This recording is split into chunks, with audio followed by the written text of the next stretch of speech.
ये कहानी मैनुअल नाम के लड़के की है, जिसे अपने माता पिता के तलाक की वजह से अपने एक रिश्तेदारों के साथ रहना पड़ता है। मैनुअल 3 महीने के लिए स्पेन के दूसरे शहर में अपने चाचा हुवान के घर रहने के लिए आया था, मगर उसे स्टेशन पर काफी टाइम इंतजार करना पड़ता है। मैनुअल पहली बार अपने रिश्तेदारों से मिल रहा था और अपने माता पिता से दूर आकर वो निराश था। पर उसका अपने घर से दूर रहना जरूरी था, क्योंकि उसके माता पिता एक दूसरे को तलाक देने वाले थे। मैनुअल जब हुवान के घर पहुंचा तो उसे पता चला कि उसके 3 चाचा है, जो कि ये तीनों बड़े ही पेलहरबाज आदमी हैं। ये लोग एक ही बिल्डिंग में रहते हैं, मगर उसे 3 महीनों के लिए अलग अलग घरों में रहना होगा।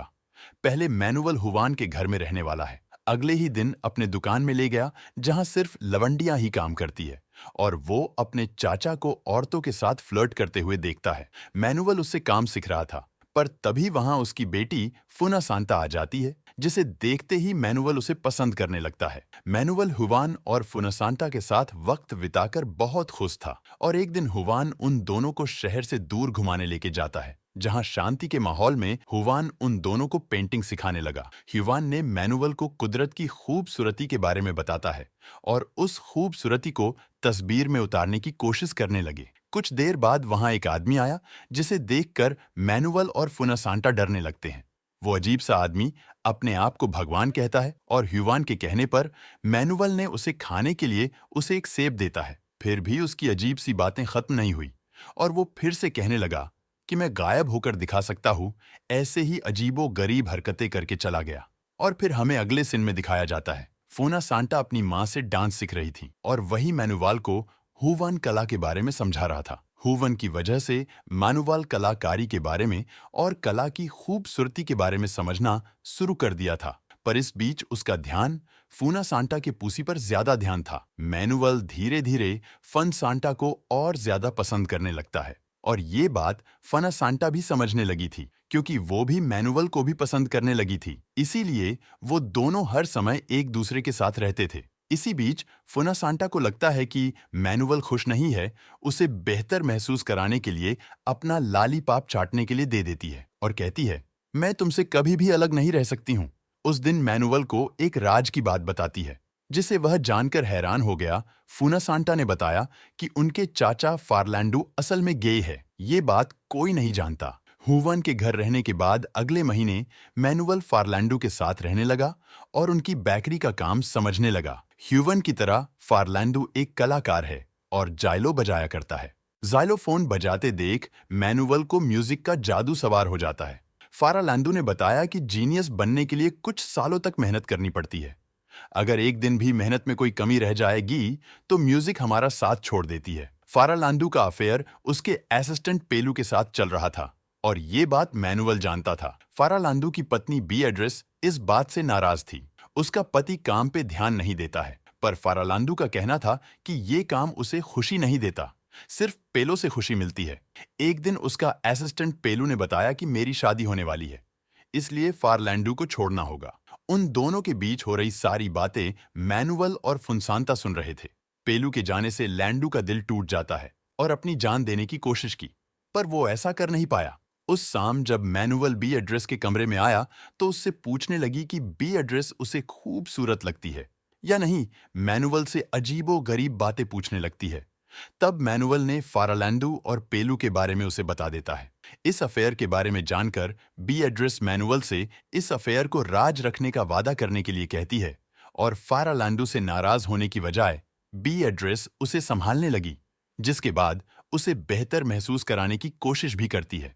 मैनुअल एक नई दुनिया देख रहा था, और इस दुनिया में उसे फुनसांता के साथ खुशी मिल रही थी। उस दिन अचानक उन्हें 2 अनजान लोगों को छत पर आते देखा। तब फुनसांता ने बताया कि वो अमेलियो की बेटी लोली और उसका बॉयफ्रेंड है, जो गाजा लेकर वहां से भागा है।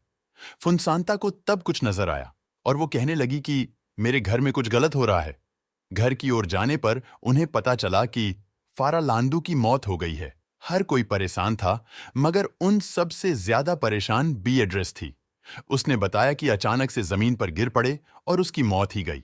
हुवान और उसके बड़े भाई अमेलियो ने फार्लैंडो को जमीन पर बेहोश देखा। उन्हें समझ आया गया कि दिल का दौरा पड़ा है। सही समय पर अमेलियो उसे बचाने में कामयाब हो जाता है। उस दिन के बाद मैनुअल अमेलियो के घर में रहने लगा। अमेलियो की बहन मार्गरीटा मैनुअल को पढ़ाने लगी, पर मैनुअल उसे और अमेलियो की पत्नी लूला को परेशान करता रहा। एक दिन मैनुअल के पिता अंटोनियो का फोन आता है और मैनुअल को पता चला कि अब वो इटली में रहते हैं। मैनुअल अपने पिता को बताया कि मार्गरीटा हर वक्त उन पर नजर रखती है, इसीलिए वो परेशान होने लगा है और घर आना चाहता है। मैनुअल ने फुनसांता को बताया कि जल्द ही उसके पिता उसको लेने आने वाले हैं। ये सुनकर फुनसांता निराश हो जाती है। मैनुअल और फुनसांता एक दूसरे से शादी करना चाहते हैं, पर वो जानते हैं कि दो कजन्स एक दूसरे से शादी नहीं कर सकते हैं। अमेलियो के घर में एक कमरा था जहां जाने की किसी को इजाजत नहीं था, मगर मैनुअल उस कमरे में चला गया और उसे पता चला कि ये कमरा असल में अमेलियो का क्लिनिक है। अमेलियो उसे क्लिनिक में देखकर खुश हुआ और अपने दूसरे भाइयों की तरह वो भी मैनुअल को अपने काम के बारे में बताने लगा। अमेलियो एक आंखों का डॉक्टर था जो मैनुअल को आंखों में छुपी खूबसूरती को दिखाने लगा। कुछ समय बाद मार्गरीटा उन पर नजर रखने लगी और उन बच्चों पर चिल्लाने लगी, क्योंकि उसने उन दोनों को उस कमरे में आने से रोका था, और अमेलियो से कहने लगी कि उनके पिता यानी कि मैनुअल के दादा अंटोनियो से बात करने की जिद कर रहे हैं, क्योंकि वो मैनुअल को ही अंटोनियो समझते हैं। मार्गरीटा का कहना था, मैं उन्हें और नहीं संभाल सकती, क्योंकि वो दिन भर मरने की बातें करते रहते हैं। अमेलियो जानता था कि उनके पिता मैनुअल से बात करके अच्छा महसूस करेंगे, इसीलिए उसने मैनुअल को अपने पिता के पास भेज देता है। मैनुअल के दादा कहने लगे कि दुनिया खत्म होने वाली है और इसीलिए दुनिया खत्म होने से पहले दुनिया देख लेनी चाहिए। फुनसांता के अलावा किसी को भी मैनुअल के दादा की बातें समझ नहीं आती थी, और फिर ये कहने लगे, घर में कई सारे राज्य है और वो सारे राज परिवार को शर्मिंदा करती है, और वो अपन खुद का राज बताने वाले थे, पर इन्होंने बताते हुए अपनी बात बताना भूल जाते हैं। जब उन्हें अपनी बात याद आती है तो उन्होंने बताया कि मैं वर्ल्ड वॉर का हिस्सा रह चुका हूं। उस दौरान एक आदमी को बहुत बुरी तरह मारा था और उसे मारकर इसी घर के भीतर गाड़ दिया था। वो ये राज बताने के बाद ये कहने लगे कि उन्हें एक ऐसी जगह जाना है जहां वो सुकून की सांसें ले पाए। यही कहकर वो सो गए। कुछ देर बाद मैनुअल लॉडी आज समय बिताने लगा और वो ये सोचने लगा कि लोली खूबसूरत दिखने के लिए अपने चेहरे को पेंट क्यों कर रही है। जब मैनुअल उसे उसके बॉयफ्रेंड और गाजा के बारे में पूछा तो नाराज हो गई।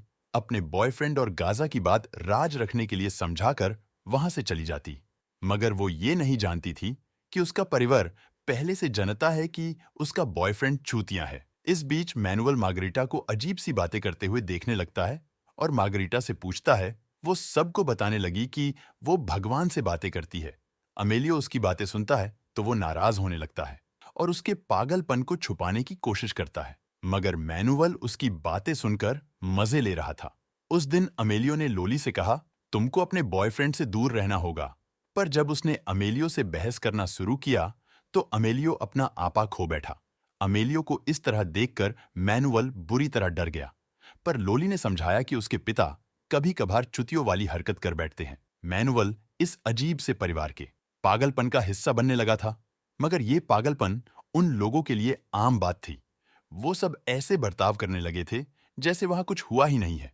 और अचानक अमेलियो के पिता उन्हें अकेलेपन के बारे में कविता सुनाने लगे। वो कविता उन्होंने मैनुअल के पिता अंटोनियो के लिए लिखी थी, और कविता अमेलियो को अपने सामने देखकर उन्होंने बताया कि वो यहाँ उसके आने का इंतजार कर रहे थे। अल्जाइमर रोग की वजह से वो सब कुछ भूलने लगे और वो अपने घर का रास्ता भटक गए, इसलिए उस पार्क में आकर बैठ गए। फुनसांता ने कहा, वो जानती थी कि उसके दादा पेड़ पक्षियों से प्यार करते हैं, इसीलिए वो समझ गई थी कि वो इसी जगह उन्हें मिल जाएंगे। उस वक्त मैनुअल के दादा ने कहा, वो समुंदर देखना चाहते हैं, क्योंकि वो सुकून की सांस वही ले पाएंगे, और मौत की बातें फिर से करने लगे। मगर अमेलियो ने कहा, जब तक मैं जिंदा हूं, मैं अपने पिता को मारने नहीं दूंगा। अमेलियो ने वादा किया, उन्हें समुंदर के पास ले जाएगा, और ये सुनकर वो बहुत खुश हुए।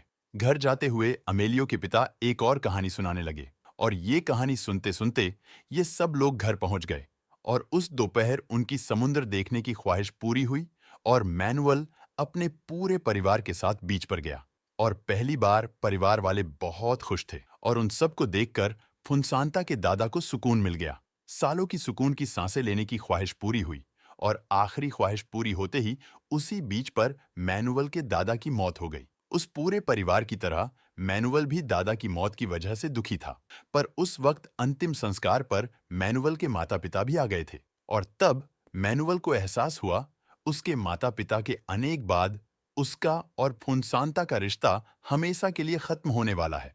वो आखिरी दिन था जब उन दोनों ने एक दूसरे को देखा, क्योंकि अंतिम संस्कार के बाद मैनुअल अपने माता पिता के साथ अपने घर लौट गया और मूवी यहीं पर समाप्त हो जाती है।